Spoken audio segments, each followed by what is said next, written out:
Hello friends, फिर एक बार आपका स्वागत है शियान क्लासेस में। और आज हम लेके चले हैं 7 डे क्लास। इससे पहले की जो 6 क्लासेस हैं वो हमारे चैनल पर हैं, प्ले लिस्ट बनाई हुई हैं, आप जाकर उनको देख सकते हैं। तो आज हम क्या सीखने वाले हैं? आज हम सीखने वाले हैं प्रोनाउन। प्रोनाउन एक इंग्लिश ग्रामर का बहुत ही इंपॉर्टेंट टॉपिक है, तो आप इसको ध्यान से पढ़िएगा और ये आपके आगे चल के ग्रामर में बहुत हेल्प करने वाला है। First, introduction of pronouns. Pronouns आखिर होता क्या है? आप यहां देखेंगे, a pronoun is a word used to place of a noun to avoid unnecessary repetition. Okay, यानी कि एक नाउन होता, एक प्रोनाउन होता क्या है? ये एक नाउन की जगह पे इसको यूज करते हैं, नाउन की जगह पे इसको यूज करते हैं, ठीक है ना, टू अवॉइड अननेसेसरी रिपीटेशन। अब वो रिपीटेशन होता क्या है आप देखेंगे यहाँ पर, द रिपीटेशन प्रॉब्लम। ये एक सेंटेंस दिया हुआ है, Aman is happy because Aman won the cricket match and the match trophy belongs to Aman. अब यहां हमने क्या किया है, अमन, अमन एंड अमन, हम नाउन को बार बार रिपीट कर रहे हैं। तो इस तरह से ना ये थोड़ा इरिटेटिंग लगता है, तो इसको अवॉइड करने के लिए, यानी कि नाउन की रिपीटेशन को अवॉइड करने के लिए हम क्या करते हैं, प्रोनाउन यूज करते हैं। ठीक है, आप यहां देख सकते हैं प्रोनाउन सोल्यूशन क्या हो गया, Aman is happy because he won the cricket match and the match trophy belongs to him. Aman यहाँ नाम था हमारा, हमने इसके लिए यहाँ प्रोनाउन यूज किया ही। ये क्या है, सब्जेक्टिव प्रोनाउन। एंड ये जो अमन था इसके लिए हमने यूज किया हिम। ये क्या है, ऑब्जेक्टिव प्रोनाउन। किसका है, अमन का है, अमन के लिए हम लगाते हैं ही। अगर आपको ये कंफ्यूजन है हमने यहाँ हिम क्यों लगाया और ही क्यों लगाया, तो इसका सोल्यूशन भाई यहाँ पर है, आप यहाँ देख सकते हैं। ये है एक चार्ट, इसे बोल सकते हैं प्रोनाउन टेबल। बहुत ही इंपॉर्टेंट टेबल है, आप इसको लर्न कर सकते हैं, कहीं लिखकर कहीं अपनी डायरी में या फिर अपने डेस्क पे चिपका सकते हैं। ठीक है, इसमें होते हैं पर्सन। पर्सन होते हैं 3 टाइप्स के, first person, second person and third person. First person में हमारे पास आते हैं आई एंड वी, ये कौन से हमारे पर्सन है, first person. And second person हमेशा अकेला होता है, जिसे बोलते हैं यू। एंड थर्ड पर्सन में हमारे आते हैं 3 या 4 हो गए हमारे पास में, ये थर्ड पर्सन। ठीक है ना। फर्स्ट पर्सन जो हमारे होते हैं स्पीकर, जो मैं बोल रहा हूं मैं स्पीकर हूं, और जो सामने है यानी यू, वो है हमारे पास लिसनर। ठीक है, वो बाकी जो अदर चीज है, अदर लोग हैं, वो हमारे आते हैं थर्ड पर्सन में। क्लियर। अब देखो यहां आप देखेंगे, ये है सब्जेक्ट फॉर्म, जैसे हम कह सकते हैं सब्जेक्टिव प्रोनाउन। ये है ऑब्जेक्ट फॉर्म, इसे हम कह सकते हैं ऑब्जेक्टिव प्रोनाउन। ओके, यहां अगर आप नीचे देखेंगे इसमें क्या लिखा है, डज एक्शन, यानी कि जो सब्जेक्ट होता है ये हमेशा एक्शन का काम करता है, यानी कि जो एक्शन को करने वाला होता है, डूअर जो होता है हमेशा सब्जेक्ट होता है। राइट। अब जो एक्शन हो रहा है उसको जो रिसीव करता है कौन करता है, वो करता है ऑब्जेक्ट। वो कौन करता है, ऑब्जेक्ट करता है। राइट। अब यहां नेक्स्ट आप देखेंगे यह पजेसिव एडजेक्टिव, और पजेसिव एडजेक्टिव कभी भी अकेला नहीं आता है, इनके तुरंत बाद कोई ना कोई नाउन आना जरूरी है, ये अकेला कभी नहीं आएगा। राइट। अब जो हमारे पास आता है पजेसिव प्रोनाउन, पजेसिव प्रोनाउन क्या करता है, स्टैंड्स कंप्लीटली अलोन, ये सेंटेंस में हमेशा अकेला आता है, इसके लिए हमको कभी भी किसी भी नाउन की जरूरत नहीं होती है। जैसे कि मैं आपको एक एग्जांपल दे सकता हूं यहां पर मैं, this book is mine, this book is mine. तो यहां जो माइन है हमारा, ये है क्या, पजेसिव नाउन, और ये क्या हमेशा अकेला आता है। अब ये जो है हमारा, ये है हमारा पजेसिव एडजेक्टिव। एडजेक्टिव क्या करती है, एडजेक्टिव हमेशा किसी ना किसी नाउन या प्रोनाउन से पहले आती है, तो इसके लिए चाहिए होता है हमें नाउन। इसके लिए अगर मैं आपको एग्जांपल दूं, मैं यहां पर लिख सकता हूं सेम सेंटेंस जो वाला है, this is my book. Sentence से मैंने यहां बोला है यह किताब मेरी है, और यहां बोल दिया यह मेरी किताब है। बात तो देखो बिल्कुल एक ही है, फर्क क्या है, मैंने इसको यहां पर जो माय है, मैंने इसको एज ए एडजेक्टिव यूज किया है बुक से जस्ट पहले, यानी कि नाउन से जस्ट पहले, तो ये हमारा कहलाएगा एडजेक्टिव प्रोनाउन। और ये क्या हमारा, ये हमारा पजेसिव प्रोनाउन जो हमेशा अकेला आता है। ठीक है, इसके काफी सारे एग्जांपल्स मैं आपको दे सकता हूं, और भी आगे हम पढ़ेंगे, और आप भी कमेंट बॉक्स में पूछ सकते हैं। राइट। उसके बाद आता है रिफ्लेक्सिव प्रोनाउन। रिफ्लेक्सिव का मतलब क्या होता है, रिफ्लेक्शन, यानी कि जब हमारा ही प्रतिबिंब किसी चीज में दिखता है, यानी कि हम मिरर में, शीशे में अगर हम खुद को देखते हैं तो वो हमारा रिफ्लेक्शन हमसे दिखता है। ठीक है, तो इट मींस जब हमारा सब्जेक्ट का जो एक्शन है खुद पर आके पड़ता है, तो उसको हम बोलते हैं रिफ्लेक्सिव प्रोनाउन। इट मींस आप पढ़ के पता लगेगा, माई सेल्फ यानी कि मैं खुद, आवर सेल्फ यानी कि हम खुद, योर सेल्फ और योर सेल्व्स, योरसेल्फ और योरसेल्फ, ये क्या है आप यहां देखेंगे, यू जो बेटा हमारा होता है ना, यू हमारा सिंगुलर भी होता है प्लूरल भी होता है, राइट। इसलिए हमने क्या करा यहाँ पर, योरसेल्फ मतलब जब हमारे जो सामने वाले हैं वो एक से ज्यादा हों, ओके। अगर सिंगल है तो योरसेल्फ हो गया, राइट। अब हम थोड़ा सा टेबल पर नजर डालते हैं। आई का मतलब होता है मैं, आप हिंदी में जानते होंगे। वी का मतलब होता है हम, यू का मतलब होता है तुम यानी कि आप, ही का मतलब होता है वह लड़के के लिए, शी का मतलब होता है वह लड़की के लिए, दे का मतलब होता है वे, और इट का मतलब वह वो कुछ भी हो सकता है, राइट। आई का जो ऑब्जेक्ट होता है वो होता है मी, और आई का पजेसिव एडजेक्टिव होता है माय, और इसका होता है माइन, पजेसिव प्रोनाउन, राइट। और रिफ्लेक्सिव प्रोनाउन होता है माई सेल्फ। इसी प्रकार से इन सभी के ऑब्जेक्ट यहाँ दिए गए हैं, सभी ऑब्जेक्ट हमारे पास में, ही का ऑब्जेक्ट हमारा हिम होता है, शी का ऑब्जेक्ट हर होता है, दे का ऑब्जेक्ट देम होता है। इसी प्रकार ये हमारे क्या होते हैं, पजेसिव एडजेक्टिव्स होती हैं, राइट। इनका सेंटेंस हम यूज करते हैं, जिस जिस जगह पर जो चीज आएगी हम उसका वहीं पर इस्तेमाल करने वाले हैं, ओके। आगे बढ़ते हैं। अब यहां देखते हैं आप डिमोन्स्ट्रेटिव प्रोनाउन। डिमोन्स्ट्रेटिव प्रोनाउन होते हैं हमारे पास चार, कितने होते हैं, चार डिमोन्स्ट्रेटिव प्रोनाउन होते हैं, जो कि हमारे पास में दिस, दैट, दीज, दूज। इससे पहले हम ये करते क्या है, क्या इनका यूज है, आप यहां देख सकते हैं। Demonstrative pronouns point directly to specific physical items और कंसेप्ट।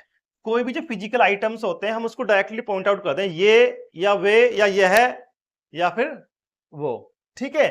और इसमें क्या होता है, दे इंडिकेट्स नंबर्स। नंबर्स हमेशा दो तरह के होते हैं, सिंगुलर एंड प्लूरल्स। नंबर्स कितने तरह के होते हैं, सिंगुलर या plural. And the distance, and the distance, distance होता है नियर या फार। डिस्टेंस क्या होता है, नियर या फार, यानी पास की बात करते हैं दूर की बात करते हैं, ठीक है। दूसरा सिंगुलर होगा या प्लूरल होगा।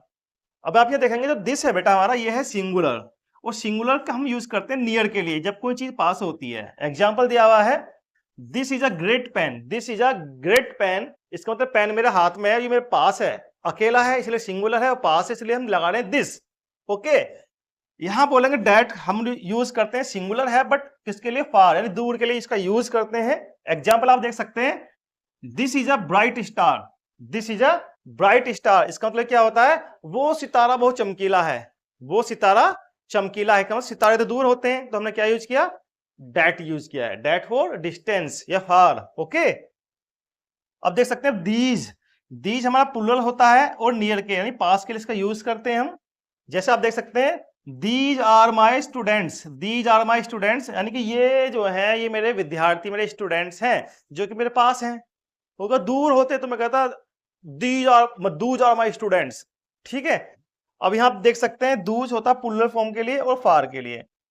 Dooj are beautiful birds, those are beautiful birds, birds बहुत दूर है या उड़ रही हैं, बैठी हैं, तो हमने इसके लिए क्या यूज किया, दूज। दूज यानी कि फॉर डिस्टेंस में जो चीजें बैठी होती हैं और प्लूरल हो, राइट। तो ये डिमोन्स्ट्रेटिव प्रोनाउन है, आगे भी इनका बहुत यूज होने वाला है, तो इनको ध्यान से समझ लेना। टोटल कितने होते हैं, 4 होते हैं। Correct uses rules, correct uses rules कह सकते हैं अवॉइड कॉमन मिस्टेक्स। ये लगभग 3 रूल्स हैं, आप देखेंगे इनको प्रोनाउन से रिगार्डिंग। द पोलाइट ऑर्डर और पीपल, यानी कि जब कोई भी सेंटेंस पॉजिटिव सेंस में, नॉर्मल सेंस में होता है, तो उसका जो हमारा प्रोनाउन होता है उनका ऑर्डर ही होता है। अब ये क्या है, ये सेकंड पर्सन, यह है थर्ड पर्सन, यह है फर्स्ट पर्सन, राइट। अब यहां देख सकते हैं, When talking about multiple peoples, जब हम काफी सारे लोगों की बात कर रहे होते हैं एक सेंटेंस में, मतलब जब एक सेंटेंस में एक से ज्यादा सब्जेक्ट आए, और वो कौन है, वो पीपल है, राइट।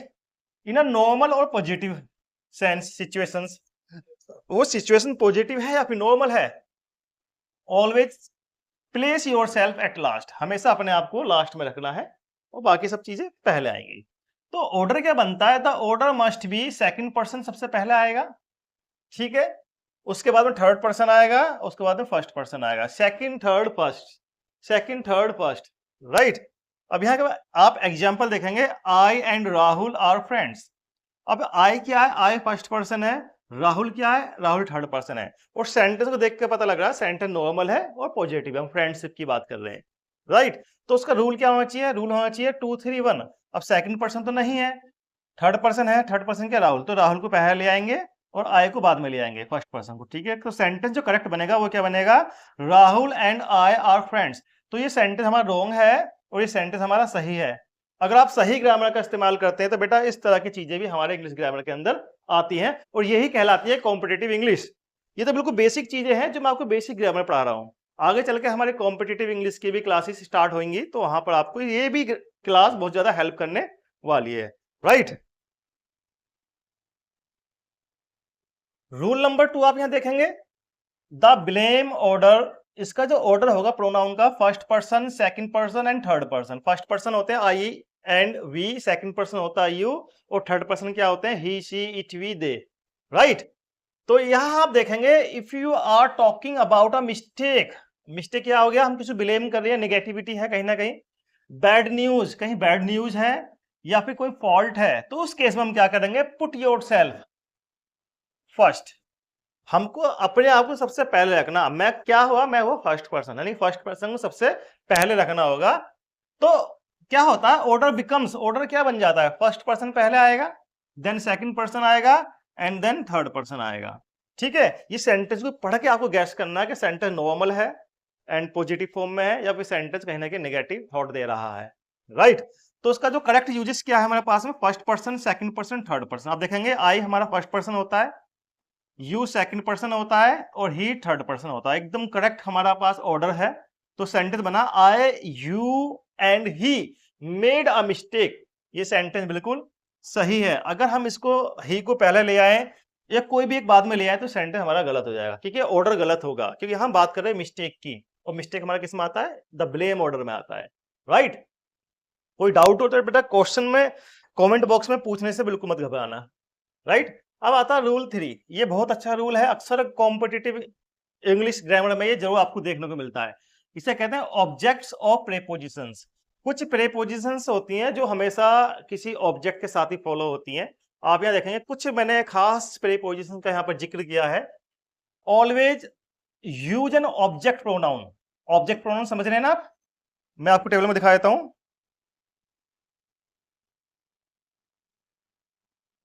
ये जो हमारा ये वाला पार्ट, ठीक है, ये क्या हमारा, ये है ऑब्जेक्ट प्रोनाउन, राइट। तो हम इसकी बात कर रहे हैं वहां पर अभी।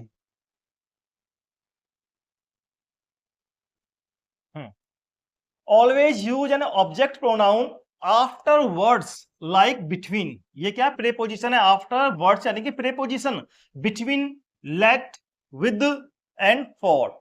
जब भी कभी इस तरह के कोई भी एक प्रेपोजिशन आती है उसके बाद हम कोई भी प्रोनाउन यूज कर रहे हैं तो आप ध्यान रखना वो हमारा ऑब्जेक्टिव केस होना चाहिए, वो हमारा ऑब्जेक्टिव प्रोनाउन होना चाहिए, राइट। आप यहां देखेंगे this secret is between you and I.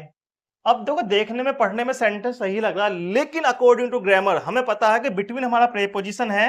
अगर बिटवीन के बाद प्रोनाउन आते हैं, ये हमारा प्रोनाउन है, ये सेकंड पर्सन प्रोनाउन है, बट ये क्या ऑब्जेक्टिव केस है कि यू हमारा सब्जेक्टिव केस भी होता है एंड ऑब्जेक्टिव केस भी होता है। तो ये तो ऑब्जेक्टिव केस हो गया। एंड आई, ये आई क्या बेटा, ये फर्स्ट पर्सन प्रोनाउन है, लेकिन क्या सब्जेक्टिव केस है। हमें क्या चाहिए, हमें चाहिए ऑब्जेक्टिव केस, तो हम लगाएंगे मी। इसलिए ये सेंटेंस हमारा रॉन्ग हो गया है। करेक्ट सेंटेंस क्या होगा, मी, यानी कि this secret is between you and me. Between के बाद हमेशा कौन सा केस आएगा बेटा, ऑब्जेक्टिव केस आएगा, ना कि सब्जेक्टिव केस आएगा। तो these things you have to put your in your mind, right. Sorry, ये तो हमारा हो गया सही, ये हमारा क्या हो गया, ये हमारा करेक्ट सेंटेंस हो गया बेटा, ठीक है। आगे बढ़ते हैं। ये है बेटा प्रोनाउन वर्कशीट। ये आप इसको एज होमवर्क कंसीडर कर सकते हैं। अगर आप वाकई में बहुत सीरियस हैं तो आप क्या कर सकते हैं, इनमें से कोई भी 2, 3, 4, 5 सभी सेंटेंस उठाइएगा और कमेंट बॉक्स में ट्रांसलेट करके सेंड कर दीजिएगा। मैं 101% आपके जो कमेंट्स होंगे उनको रिप्लाई जरूर करूंगा कि आपने सेंटेंस सही ट्रांसलेट किया है या गलत ट्रांसलेट किया है। फिर भी मैं आपको इसमें कुछ सेंटेंस बना के दिखा देता हूं रेंडमली। जैसे कि मैं कहता हूं यह मेरी किताब है, तो ये सेंटेंस कैसे बनेगा, this is my book, this is my book. अब यहां हमें देखना क्या है, ये प्रोनाउन में क्यों आया। अब यहां पे हमें ये देखना है बेटा, ये क्या है, ये है डिमोन्स्ट्रेटिव प्रोनाउन, ठीक है, सब्जेक्ट के रूप में आएगा। और ये क्या है, ये है हमारा एडजेक्टिव प्रोनाउन जो जस्ट हमारा किसी नाउन से पहले आता है, ठीक है। तो यहां पे क्या है, मेरी, मेरी क्या है हमारे पास में, ये हमारा प्रोनाउन है माय।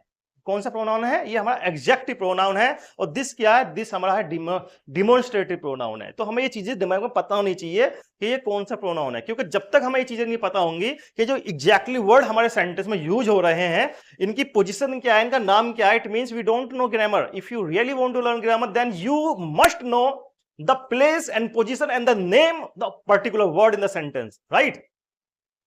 अब एक सेंटेंस हम लोग बना लेते हैं। कौन सा बना ले? हम ये बना लेते हैं, क्या यह तुम्हारा बैग है? क्या यह तुम्हारा बैग है? Interrogative yes no type sentence है, तो हम क्या किससे बनाएंगे? Is this your bag? Last में क्या है? Question mark.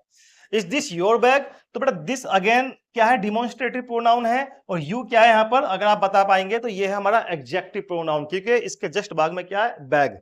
बैग क्या है? नाउन। नाउन से पहले हमेशा क्या आता है? एग्जेक्टिव प्रोनाउन आता है, राइट? तो ये बेटा आपका पूरा एक शीट थी, मतलब ग्रामर में प्रोनाउन का टॉपिक था, जो कि खत्म हो चुका है। अगर आप कंटिन्यू सीरीज से जुड़ना चाहते हैं, really you want to learn grammar, then please follow me and subscribe my channel and share this video to your friends who want to learn English grammar, right? आगे हम बढ़ते रहेंगे और इस सीरीज का किस्सा चलता रहेगा। And thank you so much for watching this video till end. Bye bye.